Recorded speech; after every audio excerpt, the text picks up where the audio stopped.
முதலமைச்சர் காணொலி காட்சி வாயிலாக துவக்கி வைத்த திட்டத்தில் நலத்திட்ட உதவி பெறுவதற்காக சரக்கு வாகனத்தில் அழைத்து வரப்பட்ட மாற்றுத்திறனாளிகள் பல மணி நேரம் வெயிலில் காக்க வைக்கப்பட்டதால் பரபரப்பு ஏற்பட்டது. மயிலாடுதுறை மாவட்டம் மயிலாடுதுறை தனியார் திருமண மண்டபத்தில் டாக்டர் அம்பேத்கரின் நினைவு தினத்தை முன்னிட்டு தமிழக அரசின் தாயுமானவர் திட்டத்தின் கீழ் நலத்திட்ட உதவிகள் வழங்கும் நிகழ்ச்சி நடைபெற்றது.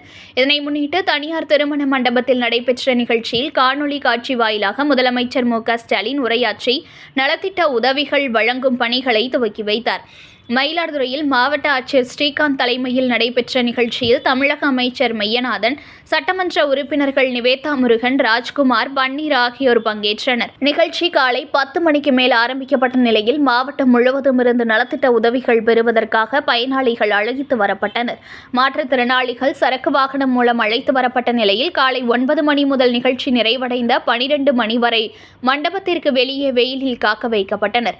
முதலமைச்சர் பேசி முடித்து மண்டபத்திற்கு உட்பட்ட நலத்திட்ட உதவிகள் வழங்கும் நிகழ்ச்சியை நிறைவு செய்த பின் மாவட்ட ஆட்சியர் மற்றும் அமைச்சர் வெயிலில் காத்திருந்த மாற்றுத்திறனாளிகளுக்கு நலத்திட்ட உதவிகளை வழங்கினர். குறைந்தபட்சம் மாற்றுத்திறனாளிகள் நிழலில் அமர வைக்கப்பட்டு இருந்தால் மனிதாபிமானம் மிக்க நடவடிக்கையாக இருந்திருக்கும் என சமூக ஆர்வலர்கள் குற்றம் சாட்டுகின்றனர்.